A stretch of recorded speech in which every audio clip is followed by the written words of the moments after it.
السلام عليكم ورحمة الله وبركاته. أعوذ بالله السميع العليم من الشيطان اللعين الرجيم. بسم الله الرحمن الرحيم. الحمد لله رب العالمين، والصلاة والسلام على أشرف الأنبياء والمرسلين، حبيب إله العالمين أبي القاسم المصطفى محمد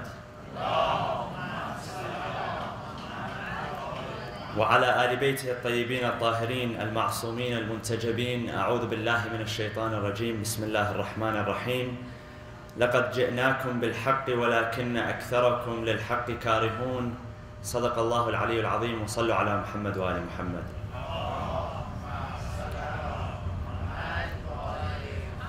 The verse which I just read speaks of the disbelievers who are punished on the Day of Judgment.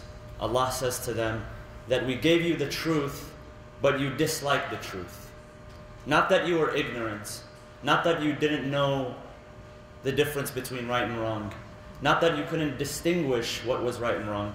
You knew what the truth was, but you were a rejecter of the truth. And Allah subhanahu wa ta'ala says most people are rejectors of truth. Most people are content with ignorance.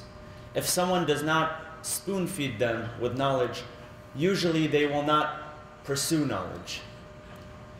So yesterday, if you remember, we spoke about how after Rasulullah sallallahu alaihi wasallam, after his hadith was prohibited from being written, after his hadith was prohibited from being transcribed, what happened? There was an age of complete ignorance. And because there was an age of complete ignorance, people took advantage of that ignorance. And they started to spread lies, and they started to spread fabrications. And slowly and gradually, these lies and fabrications, they became a part of history that everybody began to accept. So people lived in an age of ignorance, not only towards history, not only towards hadith, but even towards the Quran. They were ignorant of the Quran. The Quran was not read and recited as it should have been read. As Rasulullah said, read the Quran and memorize the Quran and understand the Quran. I'll give you an example. It's said that one day, Abdullah bin Amr, who was one of the ministers of Muawiyah ibn Abi Sufyan. Now Muawiyah had three main people in his cabinet as his ministers. He had Amr ibn al-As, Abdullah ibn Amr, and Ziyad ibn Abi. So Abdullah ibn Amr one day says to Ziyad ibn Abi, he's complaining of the ignorance of his people. One of his responsibilities was to lead the prayers, to lead the Friday prayers. So he turns to Ziyad ibn Abi, he says, I'm talking to these people in my sermon, and no one has any idea of what I'm talking about. People have no idea. I talk to them about the Quran, they have no idea. So he complains to Ziyad ibn Abi, and he tells him, come and see for yourself. So Ziyad ibn Abi comes, and he shows up on Friday in the morning at the masjid when the sermon is supposed to be delivered. Ziyad tells them, the people who are waiting for Abdullah ibn Amr, he tells them that your Amir is not here today. Last night he was very busy, and he slept in and he can't show up. So one of you has to perform the sermon. One of you should perform the sermon. He wants to test their knowledge. So everyone is nervous. And so they pick one person from each tribe that was there. There were 3 tribes. They pick one person from one of the tribes in order to go up and lecture. So he begins. He says, Bismillah ar-Rahman ar-Rahim. Now in the Quran, Allah says that He created the heavens and the skies in how many days? 6 days, right? He begins, he says, Bismillah ar-Rahman ar-Rahim. Alhamdulillah alladhi khalaqa as-samawati wal-ard fi sittati ashhur. He says, praise be to God, the one who created the heavens and the skies in 6 months, not 6 days. So when they heard this, they brought him down. Another man stood up. They said, okay, now you deliver the lecture. This man now, he's really nervous, because the man before him made a mistake. There's lots of pressure. So he goes up there. And as he's going up there, he trips over his friend. And so people begin to laugh. This is history. This is real history that happened. So as he's going up there, people are smiling, and he's so nervous, he says, Bismillah ar-Rahman ar-Rahim, Alhamdulillah, and then he stops. He can't continue. So he's so nervous that he looks to his friend and he says, this is all your fault. You're the one that made me nervous. So they bring him down. They bring a third person and he begins, he says, Bismillah ar-Rahman ar-Rahim, Alhamdulillah, and then he stops. And then he looks to them, he says, I'm going to tell you the honest truth. Today, I did not want to come to the masjid. I wanted to pray by myself at home, but my wife, when she saw me, I'm not getting prepared to leave the house, she turned to me, she said, Abu Flan, why don't you go to the masjid? Why don't you pray in congregation? There's so much thawab, so much reward in praying with other people. But I didn't want to come, that's the truth. So, because she's the one who sent me here, and because she's the source, she's the reason why I'm so embarrassed right now, then I want all of you to bear witness that she is divorced. I have divorced my wife. This is a reality which existed. People were so ignorant, they did not know how to speak. They had not even memorized the Quran. They knew nothing of the Quran. And Muawiyah, Banu Umayyah, Banu Abbas, they took advantage of this. So there were liars, there were fabricators who would fabricate history, and then they would make it as if it was hadith. Yesterday I mentioned a name towards the end of the lecture. I mentioned the name of Sayf ibn Umar al-Tamimi. This is working, okay. So Sayf ibn Umar al-Tamimi, this man right here. Sayf ibn Umar was a man who passed away in the year 170 after Hijrah. So 170 years after Hijrah, he passed away during the time of Harun al-Abbasi. Now Sayf ibn Umar was one of those liars. And he created a myth. He created more than one myth.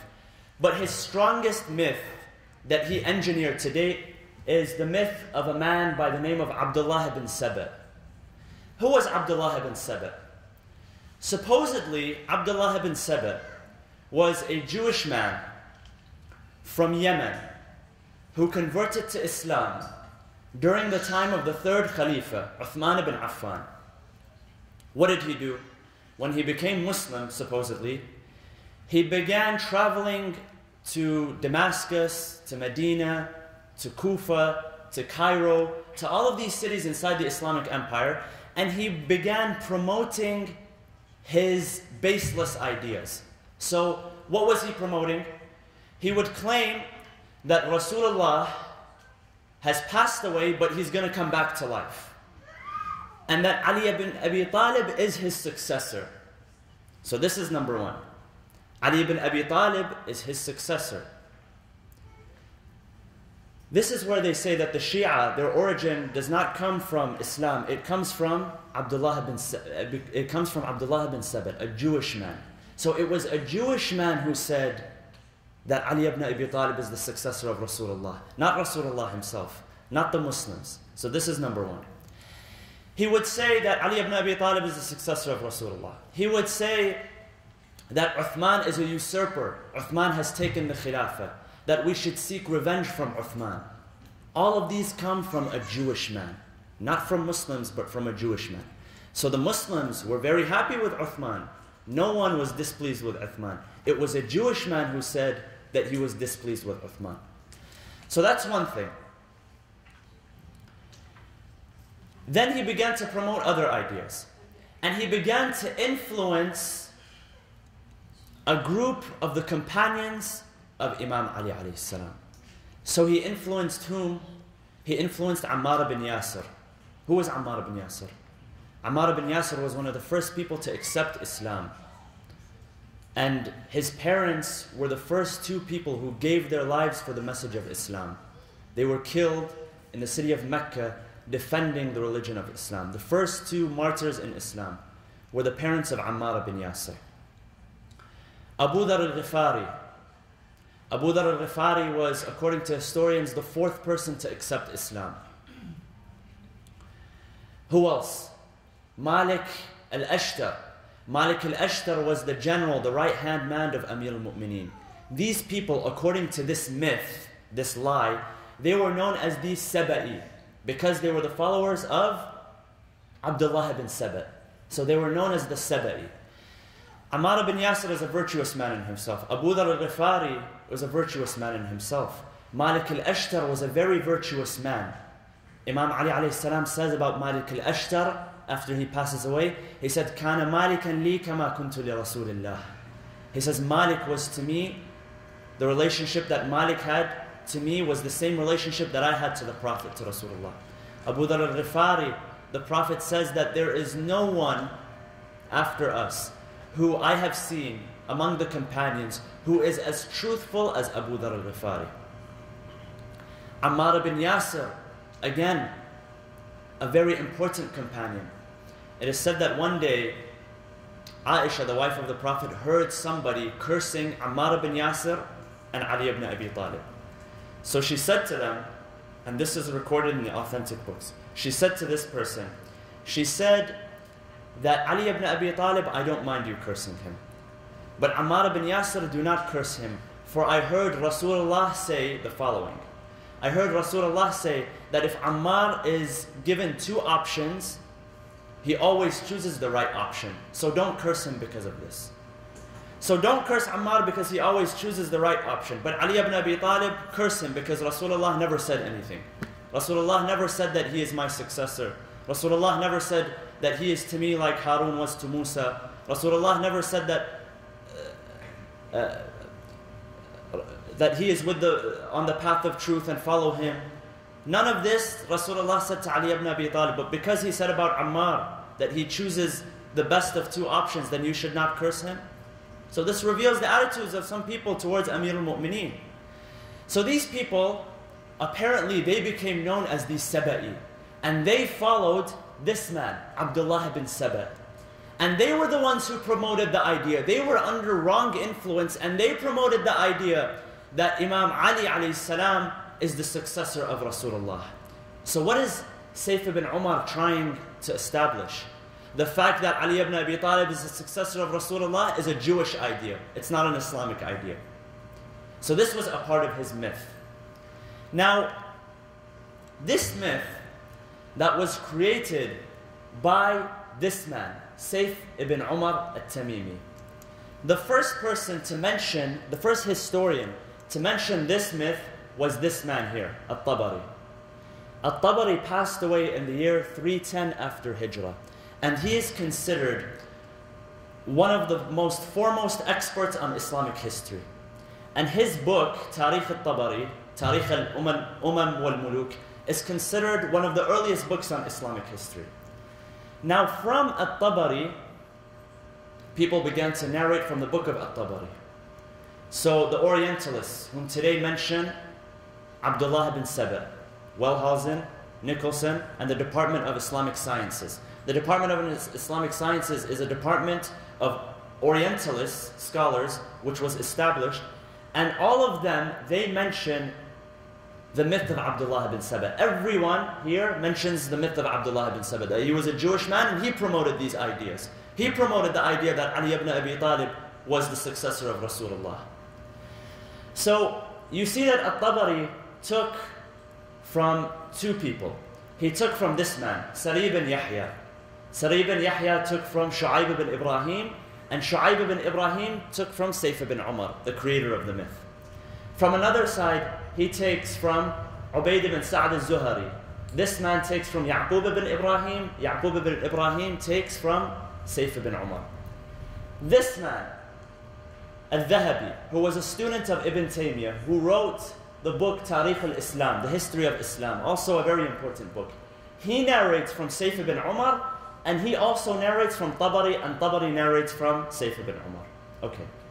On this side, you have Ibn Abi Bakr, the author of the book At-Tamheed. He narrates straight from this book, Sayf ibn Umar al-Tamimi. This book, Al-Ridda wal-Futuh, which is mentioned here and here, are the two books which belong to Sayf ibn Umar al-Tamimi. Now, the rest of the scholars all took from At-Tabari. So Ibn Khaldun took from At-Tabari. Mir Khand took from At-Tabari. Ibn Kathir took from At-Tabari. Ibn Athir took from At-Tabari. Ibn Asakir took from this man, who took from this man, who took from him, who took from him, and this man took from Sayf ibn Umar. So this entire myth although it's mentioned in all of these important books, this book, Ibn Athir al-Kamil, is one of the most important history books. Al-Bidayah wal-Nihaya, one of the most important history books. Likewise, Tarikh Dimashq, the history of Damascus, an extremely important book. All of these people take from Sayf ibn Umar at-Tamimi. All of them take from him. None of them mention the myth of Abdullah bin Saba from anywhere else. All of them mention exclusively through this man, Sayf ibn Umar at-Tamimi. Now, who was Sayf ibn Umar? As I mentioned, he was a man who passed away in the year 170 after Hijrah. What did his contemporaries, the biographers who came after him, what did they say about him? An-Nasa'i, Abu Hatim, Ibn Majah, what did they say about him? They said, and these attributes come from different books. They say that he was weak, he was a liar, he was untrustworthy, he was neglected, he was a fabricator, and he was charged with disbelief. He was not even a Muslim, this man. But because he introduced one thing, one myth, and why was his myth so successful? We'll mention inshallah tomorrow. Why was this myth so successful? Because myths are always made, fables are always created. But fables and rumors, they don't always last. They last maybe for a few days, maybe they last for a few weeks, a few months, a few years, but that's it. This myth has lasted for more than 1,000 years. And people have said that Shi'ism comes from a Jewish man, a man by the name of Abdullah bin Saba. Why was he so successful? Inshallah, we'll speak about that. But this man, he wasn't guilty of only this myth. He was guilty of many other myths. He distorted reality. I'll give you an example. For those who are familiar with the incident which took place a few days before the martyrdom of Rasulullah sallallahu alaihi wasallam, the incident of the expedition of Usama ibn Zayd. I mentioned this one time in the lecture. Usama ibn Zayd was a young man. He was about 17 years old. And he was an expert in war and in battle. So Rasulullah sent an expedition, a military expedition, under his command in order to fight the Romans who wanted to fight the Muslims at that time. This happened a few days before the martyrdom of Rasulullah. So Rasulullah is on his deathbed. He's about to pass away. He sends this military expedition in order to fight. What happened? When these people who were in the expedition, they found out that Rasulullah was about to pass away, they didn't leave. They didn't leave with Usama ibn Zayd. Now, who were these people? Abu Bakr was among them. Umar ibn al-Khattab was among them. Uthman ibn Affan was among them. Abdurrahman ibn Auf was among them. And very important companions of Rasulullah. Rasulullah sent them under the guidance of Usama ibn Zayd, a 17-year-old man. And he told them, leave. It is more important than you leave that you stay here. They said, no, Ya Rasulullah, we won't leave you if you are on your deathbed. We want to be here with you. We want to take care of you, so on and so forth. But Rasulullah, he kept telling them, leave. I do not need your help. Go join the army of Usama. He said, لَعَنَ اللَّهَ مَنْ تَخَلَّفَ عَنْ جَيْشِ Usama. May the curse of God be upon those who turn away from the expedition from the army of Usama. And in the end, they never left until Rasulullah passed away, and they didn't move, they didn't budge from their spots. After Rasulullah passed away, they sent a military expedition. But Rasulullah commanded them, do not stay. I want you to leave. I have no benefit for you here. But they did not, they disobeyed the commands of Rasulullah. Now, according to this man, Sayf ibn Umar, because he also narrates this, what does he say? He narrates this event. However, he distorts reality. He says that they left willingly. They didn't disobey the commands of Rasulullah. And they reached the Khandaq. The Khandaq was the trench that was built during the Battle of the Trench in order to repel the attack of the disbelieving army. And that's a few kilometers away from Medina. He said that's where they reached when they heard that Rasulullah was passing away, when in reality they had not reached that. Then, according to him, when they heard that Rasulullah was passing away and that Usama did not let them turn back, they sent Umar ibn al-Khattab back to the Khalifa in order to seek permission. So Sayf ibn Umar, this man, is already assuming that there was a Khalifa, that the Prophet has chosen Abu Bakr as his Khalifa, and that he's already the Khalifa, and that Rasulullah has not passed away. When there was no mention of the Khilafah of Abu Bakr, not before Rasulullah and not after Rasulullah. So these were some of his myths. This is how he twisted reality. He wouldn't only make up myths out of nowhere.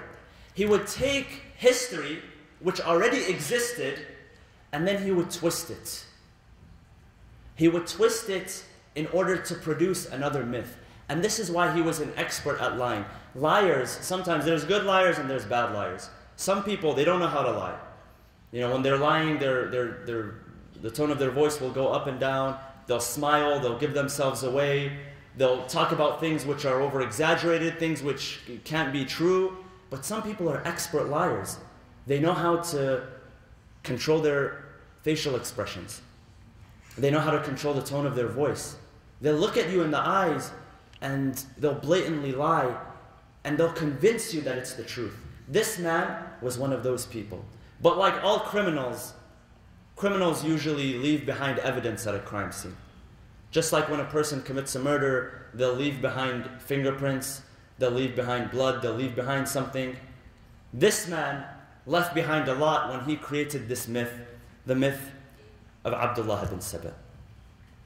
Now, why did people narrate these stories? Why did people like At-Tabari, people like Ibn Asakir, Ibn Kathir, Ibn Athir, Al-Dhahabi, why did they even narrate these stories? These people had heard Rasulullah say, or they had narrated that Rasulullah says that whoever I'm his leader, then Ali is his leader after me. They had heard Rasulullah, or they had narrated that Rasulullah has said when he initially announced his message of Islam to his closest people, that who will follow me, who will be my supporter, that Ali ibn Abi Talib stood up and he said, I will be your supporter. He said, then you will be my supporter, you will be my minister, you will be my brother, and you will be my successor. These people were all familiar with this. So why did they narrate it? Because it served their purpose. Because it served their interests. It served their interests to attribute the fact that Ali ibn Abi Talib was the successor of Rasulullah to a Jewish man. Why? Because the truth was inconvenient. And the truth usually is inconvenient. The truth is not something which is simple. We don't live in a world of absolute truth. We live in a world where there is lots of void, there is lots of evil, there are lots of lies, but there are clues to the truth. And Allah subhanahu wa ta'ala has told us this in the Quran, that it is your responsibility to follow the clues. It is your responsibility to follow the truth. Many people will not walk on the path of truth.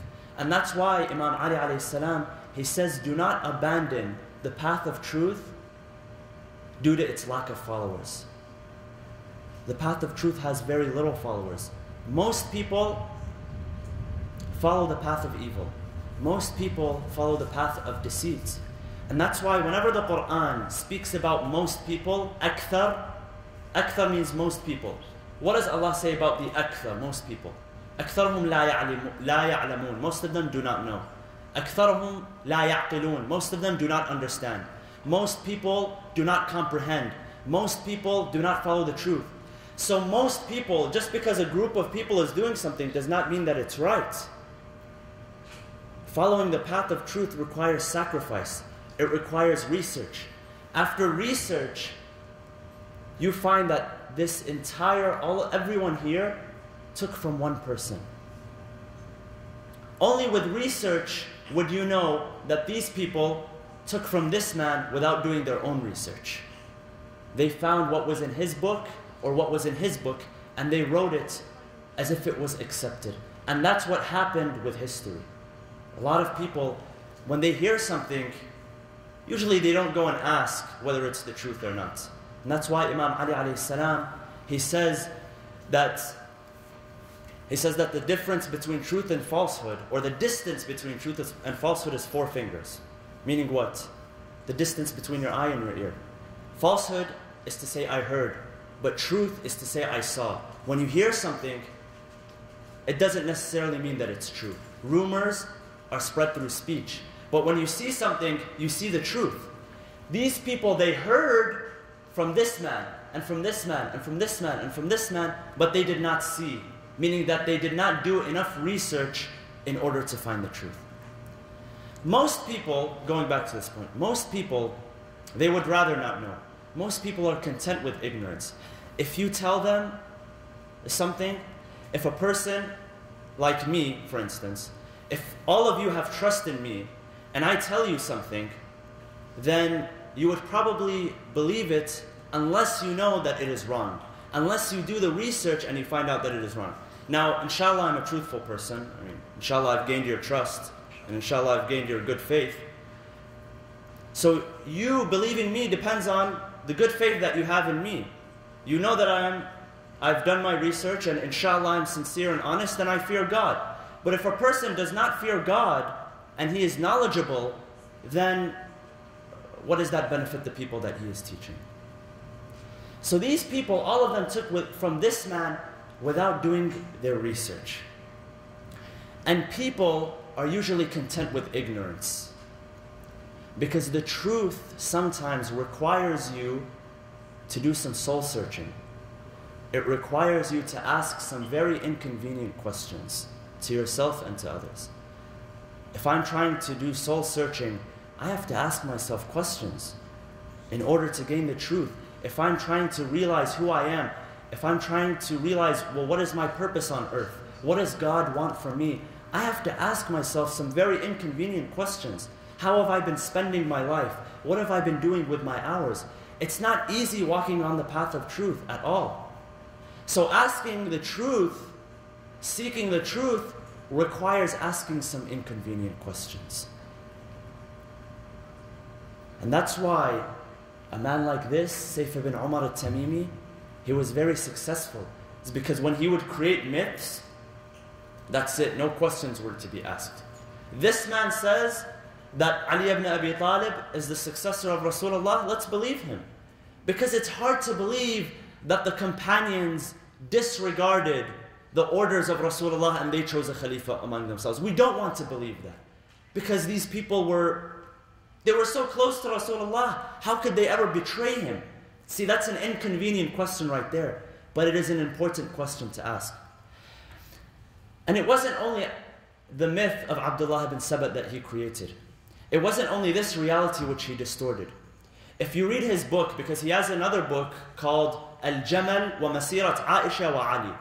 He speaks about the Battle of Jamal, and he speaks about the journey of Aisha, the wife of the Prophet, and Ali ibn Abi Talib. He says that these people, they were very innocent. They only wanted what was good for the ummah. And when they met with thousands of people, with thousands of warriors, tens of thousands of warriors, when they stood in front of each other, they had no intention to fight. They had no intention to do evil. What happened was at night, when everyone was sleeping, these Saba'is, Abdullah bin Saba, Abu Dhar al-Ghifari, Ammar bin Yasir, these, not Abu Dhar al-Ghifari because he had passed away at that time, but Ammar bin Yasir, Malik al-Ashtar, and a few other people, they were the ones who said, no, why aren't we going to war? Let's go to war against each other. And at night, they were the ones who started the war. They started killing people from each side, and then all of a sudden, when the leaders woke up in the morning, they saw a full-fledged war. But the leaders, they wanted peace. The mother of the believers, she wanted peace. She did not want to fight against her commander, Ali ibn Abi Talib.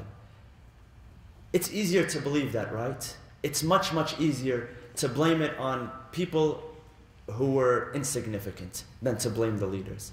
See, when we begin to lose responsibility, we begin to also lose our humanity. We begin to lose our humanity.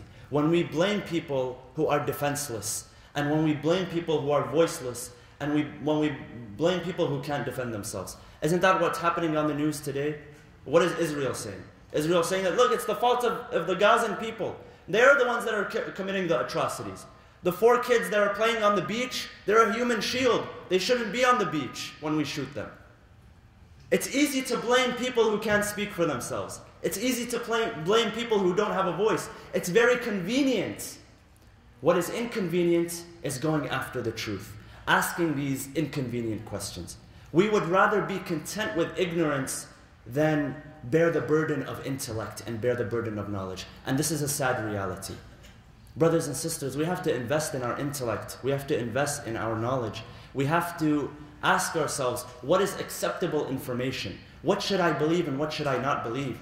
Invest in the education of your children. The best thing that you can do for your children is not the gym membership, not the Xbox Live membership. They can have that. But invest in their education. Bring them to the Saturday and Sunday schools. Put them in a private Islamic school if you can. Put them in Quranic classes. There is no excuse. You don't want children who will grow up who are content with ignorance. Do you know how many people follow this book, At-Tabari? And everything that At-Tabari says, that's it. It's correct. It's undisputable. How many people read this book by Ibn Kathir, by Ibn Athir, by Ibn Asakir? Do you know how high, people who are familiar with Islamic history, you would know how important these books are. But all of them took from this man who was a liar, who was a disbeliever. And all of a sudden when we read their books, we become content with ignorance. One of the things that this man says, Sayf ibn Umar, he says that the woman who was on the camel during the battle of Jamal, it wasn't even Aisha. It was another woman by the name of Zumal. Aisha was not even there. Another distortion of reality. Why? Because it's inconvenient when we say it was the wife of the Prophet who fought against the Imam. It's very, very inconvenient. And it's unbelievable. However, it's very believable. If you read history, you would know that it's very believable. Because look at the Prophet Musa. Did not Prophet Musa leave people behind him? And his people said, no, we won't follow them? When he went to get the 10 commandments and he left Harun, his brother, as his successor, he came back a few days later. Harun was saying, Musa, save me from these people. They want to kill me. Did not they abandon Joshua, his successor, after his life? When it came to the Prophet Isa, did not they abandon his successor, Simon, Sham'un al-Safa? They abandoned him. They chose another path. So the Jews and the Christians, they abandoned the path of their prophets. It was convenient for them. And that's what they accepted. That was their fate. How come when it comes to Rasulullah and his companions abandoning his orders, we say, no. That could never happen. How can a person abandon the commandments and the commands of Rasulullah? It's very, very possible. If you're familiar with history, it's extremely possible. And then what happens? These myths are created. And it's circulated among people like these who are extremely respectable in their own regard. So the message is this, brothers and sisters. Do not become content with ignorance. Value your intellect. Value the information that you receive. Inshallah, tomorrow we will be mentioning the myth of Abdullah bin Saba, but from another point of view. Because the myth of Abdullah bin Saba, although it is a myth, but guess what? It found its way in Shia books of history. The name Abdullah bin Saba is also mentioned in Shia books of history. And it is mentioned by the Imams of Ahlul Bayt alayhim salam. The name Abdullah bin Saba. So how do we solve this conflict? That this guy was a myth, a complete myth, but at the same time, the Imams of Ahlul Bayt mentioned his name, and that he was a legitimate character which actually existed. Tomorrow, inshallah, I have another boring graph like this one. Inshallah, we'll discuss a little bit more about this subject, inshallah. Bismillah ar-Rahman ar-Rahim. Allahumma ighfir lil-mu'minina wal-mu'minat wal-muslimina wal-muslimat al-ahya'i minhum wal-amwat tabi' baynana wa baynahum bil-khayrat innaka mujibu ad-da'awat innaka qadi al-hajat innaka ala kulli shay'in qadir برحمتك يا أرحم الراحمين وصلى الله وسلم على سيدنا محمد وعلى آل بيته الطيبين الطاهرين